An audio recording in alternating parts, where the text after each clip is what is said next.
Hello, everyone, and welcome to the ESC Daily Show, our Eurovision talk show, in which we talk about the news, opinions, and also take a quick preview about the days to come in this second Eurovision week. Dennis van Eersel, you're together with me today to enjoy that news. I'm Stefan Gorkum, by the way, your host of the show.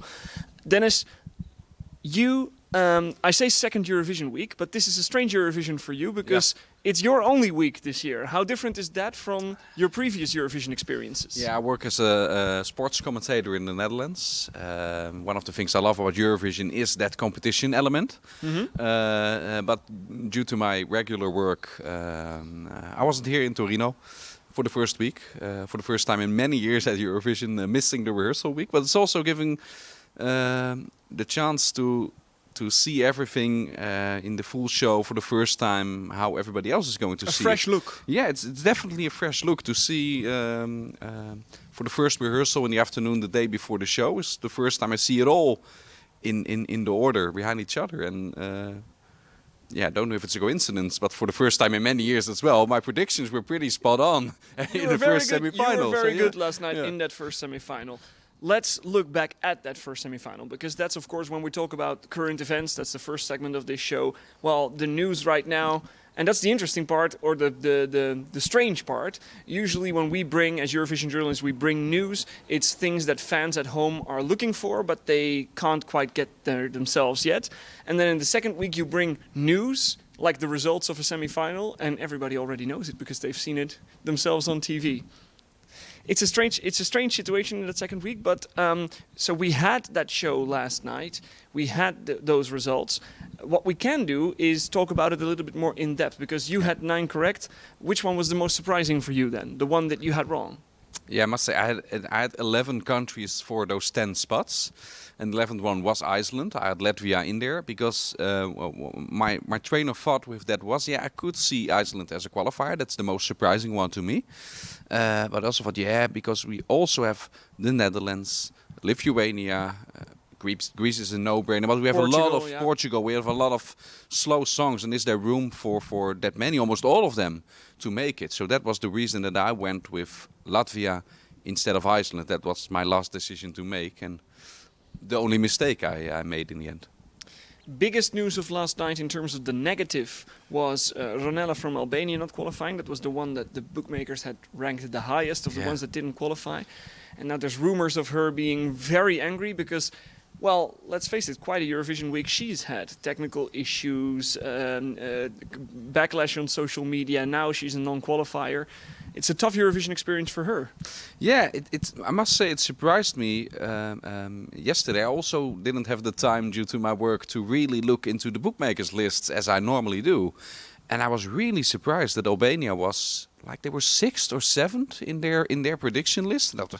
That was pretty high, way higher than it should have been for the quality or the lack of quality that we saw in their we made that call in our jury rehearsal blog, which we always do at ESC Daily. We try to go in depth into the jury rehearsal, take look at those performances the way that juries did it. It was not pretty. Like my first thought was when I saw it on the Monday afternoon, and it was the very first act of a new Eurovision season, and I was watching it and I was like, but we have jury vote and televote, we all know that.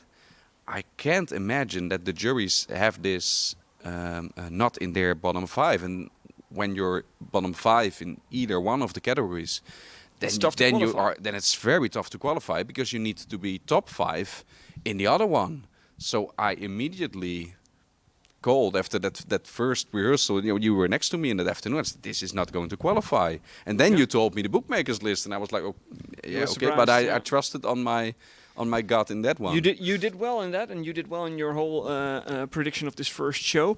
Those 10 countries, for them a new phase enters now, because they're going into the grand final, and for some of them the excitement or the tension is off, the pressure is off, and they can just start to enjoy the fact that they are there. For others, the competition only now has just begun, right?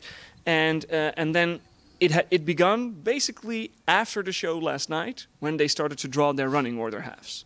Yeah, many countries, also the Big Five, almost all of them except the United Kingdom, I believe, have drawn in in the first half of the show. Almost all slots in the first half of the final are already given away. So many second semi-qualifiers will all go into the second half of the final, except for the United Kingdom, who I think they will get a very, very good slot by the production team now that the UK finally is on top in the bookmakers list as well. Has a good they're entry in again. with a chance. Yeah. They have a good entry. They have a good vocalist. They will be rewarded with a good spot in the show easily. And as goes for the qualifiers from the first semi-final, Ukraine, the most interesting Ukraine one. is They in the got first half. half. But many only, I think, from the countries that are expected to do in the final really well as well. Greece has second half, but I believe all the other contenders are in the first half. You're right about that. And let's take a look at that moment when Amanda from Greece was at her winner's press conference and drew that second half slot. I mean, yes, I think so. As I said, I wasn't too nervous, so I really enjoyed it and kind of felt the audience, and yeah, I was very happy. okay. And now it's time to draw. Okay, this way you go first, in front of the glass ball.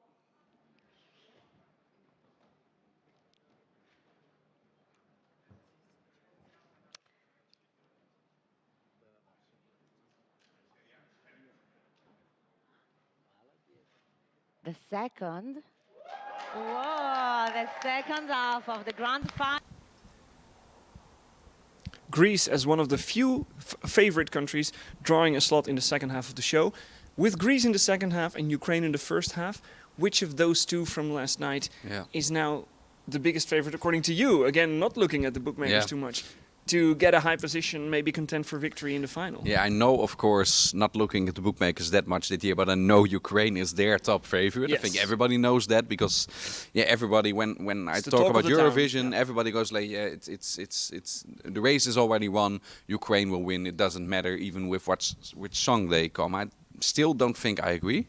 For me, when I watched the show last night, I think Greece gave me more winner vibes, at least for this semi-final, than Ukraine did. So that draw, it could have influence, but if the bookmakers are right and they are not judging the song of Ukraine, they are judging the story of Ukraine. So it doesn't matter what kind of song they have. I think in the bookmaker market it will be the same. Ukraine will remain their top favorite, but I'm still not convinced if that's the story. One more thing about Greece, by the way, what I think is really strong and what I really like about it is that Fokas Evagelinos, the stage director of the Greek entry of this year, and I've the uttermost respect for him for the things and he's achieved in the past. You know, Almost all of his entries such came an top 10. amazing streak. But to be fair, the last couple of years he also had. Not Greece last year with Stefania, of course, but he has had some moments that not everything was top 10. And now he has a song that he's always going for songs that need that staging, that gives it some extra Big boost, you know, like entries. Moldova Yes. in Lisbon with the act with the doors and stuff like that. But now he has a kind of a small song focused on someone's emotions, and he managed to like almost reinvent himself, like to have these props and his trademark, his signature on it. With the chairs and stuff, but he did it subtle. He did it in a subtle way that I haven't seen Focus do with staging before.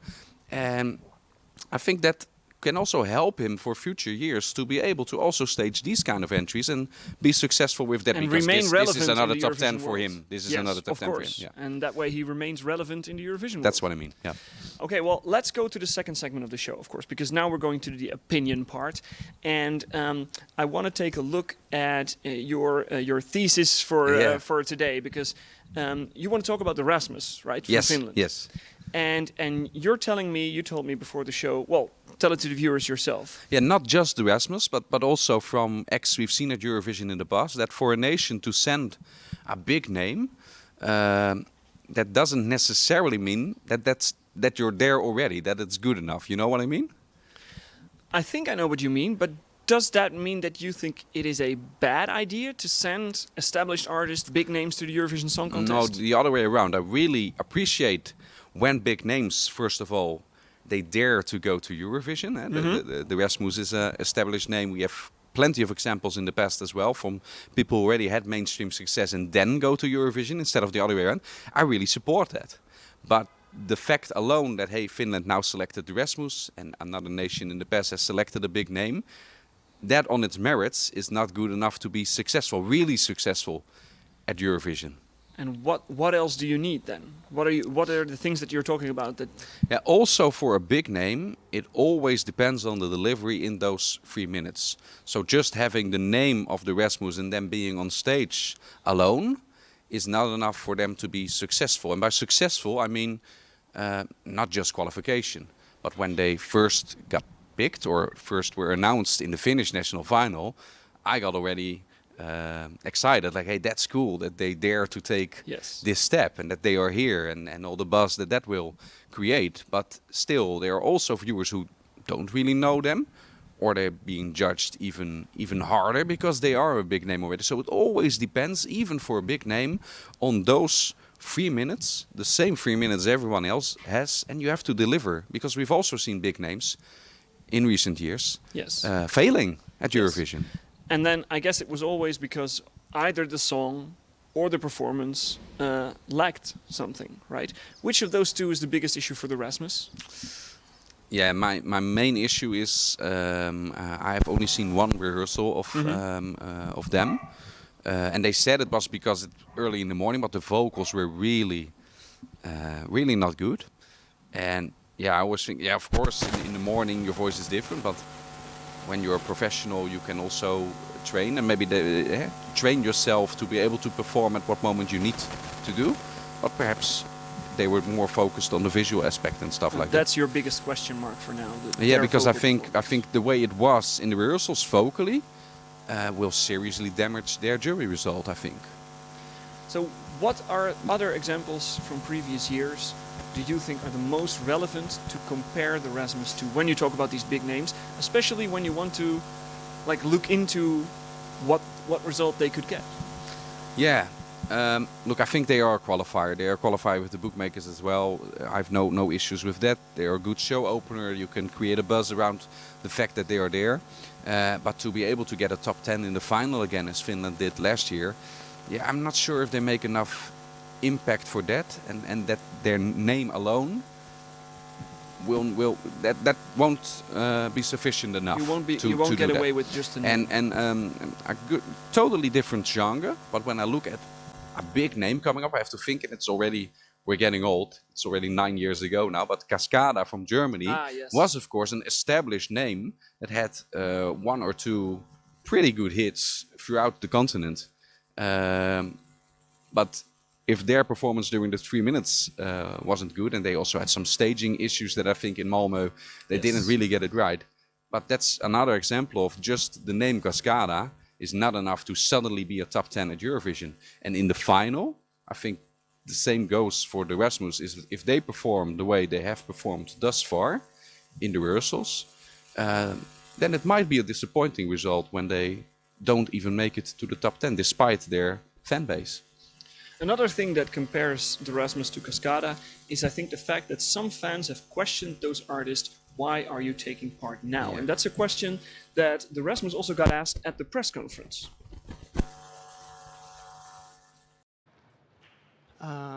What took us so long? I think, our fans have been asking us to join this opportunity for many years. But I think last 7-10 years, it has become more suitable for our kind of bands to join this. I don't know what happened, but somehow it was just more inviting for us to join this year. And also, because of COVID, we had this break of 2 years of concerts. We couldn't do anything basically with the band. So we were just looking for something exciting to do, and this idea came as an opportunity to do something exciting, and that's why we're here for now. Yeah, and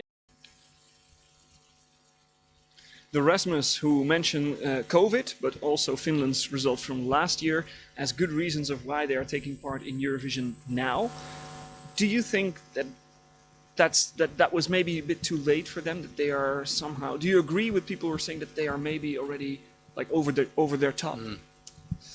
Yeah, perhaps don't underestimate the fact that they are still pretty big in the other Scandinavian countries, and Sweden popular. I think also in Estonia they are still quite popular. So they have a fan base there that will vote. But the rest of the continent, look at our nations, the Netherlands, Belgium, have had hits in Germany in those nations, but that's already a long time ago. And also that long ago that there are also viewers and voters in those nations that don't even know who they are, possibly. All right. Well, thank you for this topic, and we're going to continue to our final block because now we're going to look ahead to that second semifinal.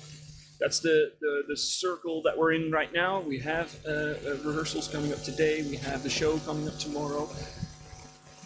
Is this a difficult semifinal to predict? You got 9 in the first semifinal. Is it that easy to get 9 or 10 again in this one? Yeah, I have to see the full show back to back because I haven't seen all rehearsals in depth like I usually do.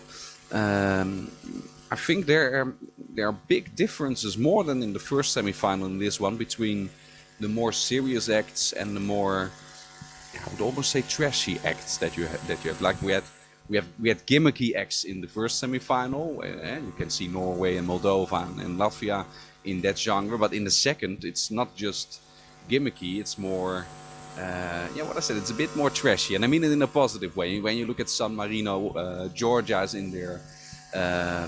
Israel, I can put in that list, and it's different, uplifting than those acts like from Norway and Moldova. If you get what I mean. Do you think, just trying to look ahead a bit already at that jury show from tonight, do you think that when a jury member sees a guy like San Marino, sees him with the face tattoo, that they're going to think like, you have a face tattoo, now you're done, it's over? Yeah.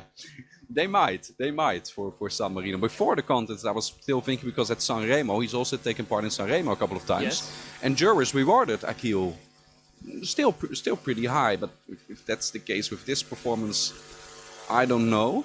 To quote a lyric of his song, I see more when I speak about, but of course they are not jury favorites, to be clear. When I speak about Georgia and Israel and the nation we just talked about, San Marino. But from those 3, if there's one who could just surprise with the jurors and that get a new televote to still sneak through, that might be Israel. Because vocally, and he does a lot of things in his act to hide it, but behind that act and show is a pretty qualitative, very high singer. I agree with you. It's still a very jury unfriendly song, because it's multiple songs. We've had this discussion when a nation comes with an entry that feels like 2 songs in one. Yeah, this is 5 or 6 or so that's very jury unfriendly. But on the other hand, when you have that many acts that are jury unfriendly, those vocals of him that he displays at the start of the song could just make him place above those other trashy acts. But there are also very jury-friendly entries in this semi-final, like Sweden, like Poland, like Malta, for instance, which I think is typical jury food. That's true, and I discussed those jury-friendly entries with professional Eurovision trader Rob Ferber. But before I did that, I asked him, how did he do last night? I'm talking to Rob Ferber, a professional Eurovision better trader, as you say. I mean, tonight we'll start the roundup for the second semi-final with a jury show, a very important show, of course. But let me just start with one quick question about last night, because for you those nights are more than just fun and excitement. So how did you do last night? It went really well. Thanks, Steve. Yeah, I managed to predict 9 out of 10 qualifiers, which I was delighted with, because there were some difficult calls to make with the last kind of 3 qualifiers. I was against Albania. I said that Albania would be a shock non-qualifier. I was also against Austria. I was also against Latvia, and I said that Switzerland would make it. And Iceland as well. So, yeah, the only one I got wrong was I missed Lithuania. I kept the faith with Croatia because I thought it was such a good song, despite the sort of lackluster staging. Not surprised to see Lithuania make it, but yeah, it was a good night. Make the switch to that second semi-final. You just mentioned in all those semifinals every year at Eurovision we have borderline calls, tough calls to make, who's in, who's out. What about the second semifinal? You have it there too, right? Oh, it is so difficult, Steve. Hopefully the jury run tonight will help clarify things a little bit. I've got a long list of possible qualifiers at the moment. I find it quite hard to completely dismiss the claims of a lot of countries in semi 2, which is a little different from semi 1. So that's the dilemma we're faced with, and I mean, I could list them off to you, but it's a very long list of borderliners. Are there countries out of that list? I mean, it's a long list. Let's narrow it down. Let's narrow it down to the ones that need to get their qualification ticket tonight rather than tomorrow. Which are the songs that need to do well on the jury vote? Yeah, that's an interesting question. I mean, you look at sort of things that should be jury appealing and, like you say, need that jury support. I would say something like Montenegro. I'm interested to see how she does tonight, because I think that's an interesting dark horse for qualification for me, despite the big odds.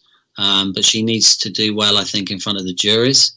There's something like Belgium. You know, I think Jeremy has done well in rehearsals. I think he's upped his game. Again, you know, he needs to do well tonight, I think.